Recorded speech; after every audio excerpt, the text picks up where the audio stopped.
Sometime during the third consecutive night spent huddled over the toilet, insides heaving and shuddering as I vomit forth seemingly everything I've ever eaten, I'd realized what's happening. He's trying to poison me. It's all so elegant, so perfect, so clear that I almost laugh. But another barrage of retching forces me into silence.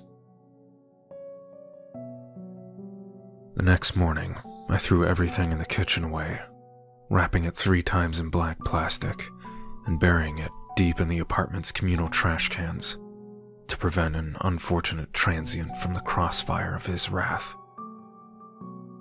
I am out the door of the complex and halfway to the corner store when I realize he knows. He must know where I would stop.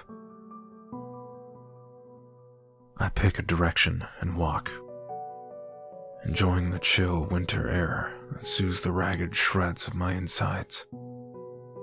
I turn at random intervals, following an improbable path out of my familiar neighborhood, until I find a small shop with an unfamiliar name.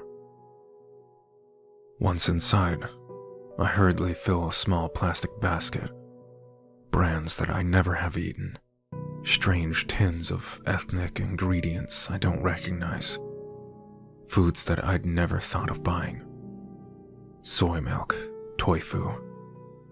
I can feel my stomach reborn in anticipation of an untainted meal. I prepare the meal in a fog of nervous anticipation, trying to focus on savoring the aromas and the grease-spitting sounds of the frying pan. It tastes clean, but then, so is every other meal before this. I try to tell myself that the mounting pain inside me is simply fear and anxiety. But before the stroke of midnight, I am again crouched in the dingy bathroom, surrendering the day's work into the porcelain mouth of the sewer. The next day, I pack up the remaining food and dispose of it with the same care. I eat out that day, layering debt onto the last of my credit cards at restaurants on the opposite side of town. He is more clever than I could have ever imagined, and I am awash in despair as I spend another sleepless night gagging and sobbing on the tile floor.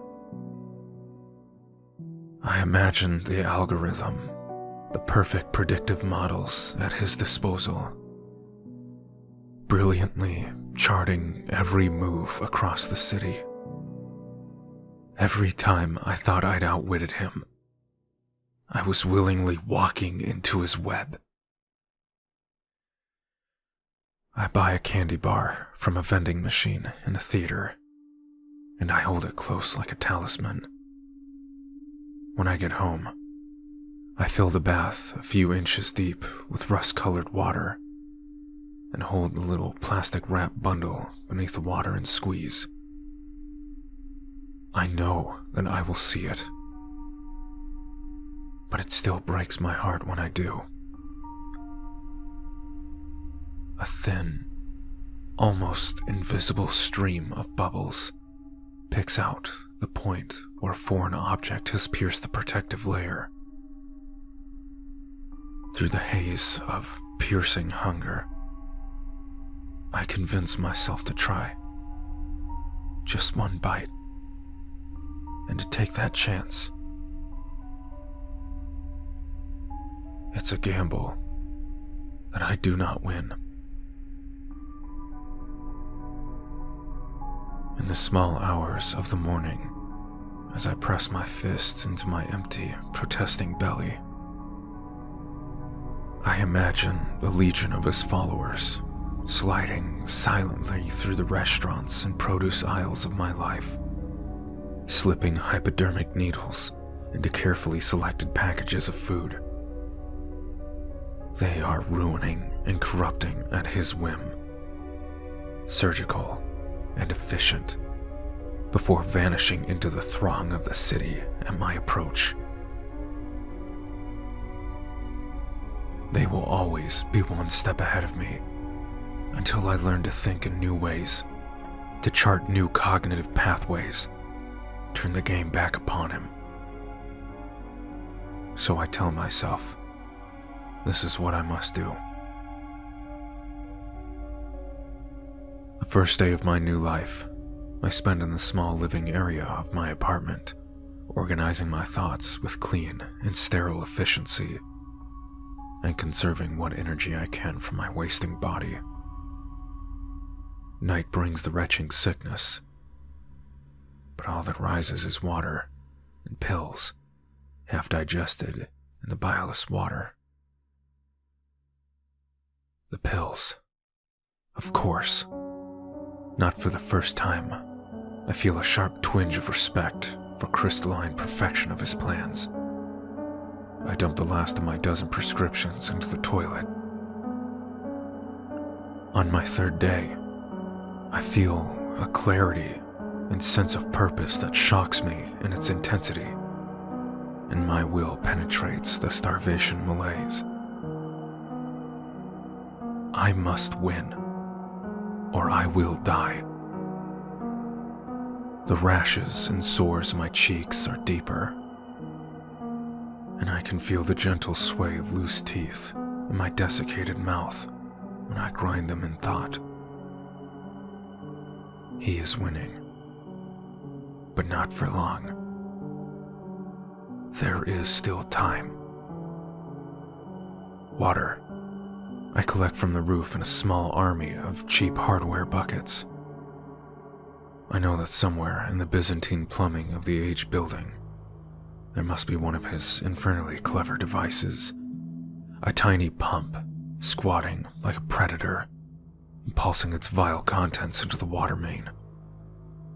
I'll have to give up bathing, a small sacrifice. The rainwater will keep me alive for a little while longer, but I must find a way to eat.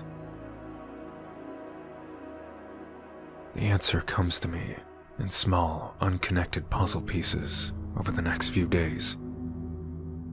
While gently working another loose molar from my bleeding gums, they suddenly snap together, and a warm, smothering blanket of epiphany coats my aching frame.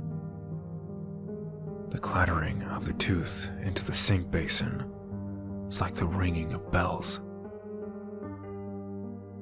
Late in the evening, I begin another unconscious drive, drifting through the city on shaking and atrophied legs, knowing full well that he is watching. But this, my beautiful solution, is beyond even his reach. I choose the house at random, and then, in one final attempt to baffle the algorithm, turn around and choose another house across this little tree-lined street. I sift through the mail. It's a small sample size, but enough to confirm the most necessary of facts. A single occupant. The poor man is surprised to have a visitor at all, and his face contorts with fear as I force my way inside. I am flooded with guilt and regret as I push him to the floor and strike quickly with the crowbar I pull from the folds of my jacket. No, I must steel myself. This is his fault. He has brought us to this. And this poor man is just another of his victims. I make quick work of the meat. The muscle memories of the summers spent hunting in the mountains, flaring up with each cut. I allow myself a quick bite, a feast to my shrunken and withered stomach. The iron and mineral salt taste floods my head like a vapor, and I bawl in relief like a child. When I have the meat packed away, tightened my rucksack. I light a single candle on the top floor of the little house and turn the gas range on high. I am not yet home when I hear the low rumble in the distance, the pulsing lights of fire engines highlighting the black cloud hanging in the sky. For the first time in more than a month, I sleep well, my body rapidly healing as pure, untainted nutrients penetrates my cells. I'm not yet well, but after a few more meals, I will be ready once more to fight him. I know I can beat him now. I know the algorithm can only predict the actions of my past self, bound by the laws and morals of the old world. That world is dead. I am a free man.